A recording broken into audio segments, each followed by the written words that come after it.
शिक्षण घोटाळ्यामध्ये धर्मेंद्र प्रधान यांचा राजीनामा मागण्यासंदर्भात दिल्लीमध्ये आंदोलन सुरू होतं. सकाळी पहाटे वांगचुक यांचं जे आंदोलन चालू होतं, वांगचुक यांना उचलून नेण्यात आलेले हॉस्पिटलला. अशा आमचा अंदाज असा होता की या 5-6 दिवसात त्यांना अटक होती आणि नेमकं तसं झालं. त्याची मागणी काय होती की मनसेचा राजीनामा. का तर या सर्व शैक्षणिक चळवळीमध्ये मनसेच्याकडे जी जबाबदारी होती ती जबाबदारी त्यांनी काळजीपूर्वक हाताळली नाही आणि त्याचा परिणाम हजारो मुलांना त्यांच्या भवितव्यावर अडचणी आली. ती मागणी केली, पण केंद्र सरकार त्याच्याकडे बघ्याची भूमिका घेत होतं.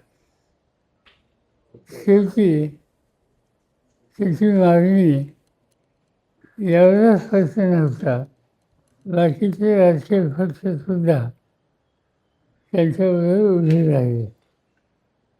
काँग्रेसच्या वतीनं त्याचे प्रतिनिधी गेले, राष्ट्रवादीच्या वतीनं सुप्रियाताई गेले, इतर पक्षाचे लोक गेले आणि एक सामूहिक मागणी त्या ठिकाणी करत होते. आणि हे आपल्या आवाक्याच्या बाहेर आहे हे ज्यावेळेला लक्षात आलं त्यावेळेला हा अटक करण्याचा निर्णय घेतला आणि त्याप्रमाणे आज पहाटे त्याची अटक त्यांनी केली.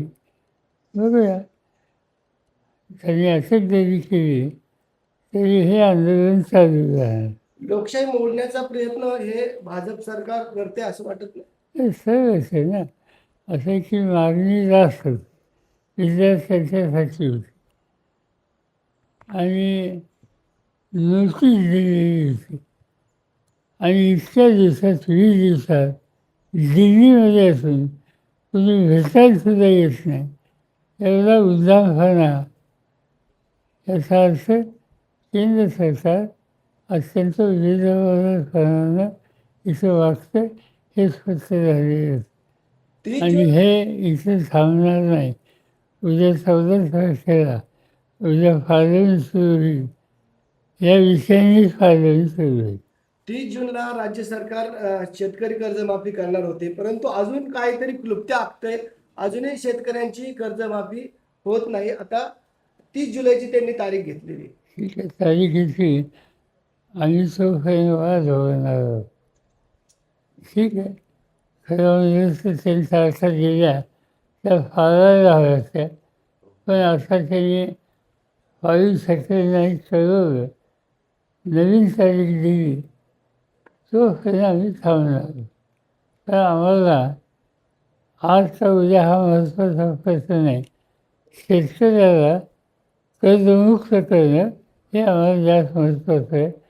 ते जर केलं तर आमची तक्रार नाही, नाही केलं तर आंदोलन सुरू होईल. राज्यातील काही नेते ज्यांचा दोन्ही राष्ट्रवादीची काही संबंध आहे, परंतु वक्तव्य करतात की राष्ट्रवादीमध्ये फूट आहे, दोघांमध्ये संभ्रम आहे. हा विषय काही इतर करायचं नाही.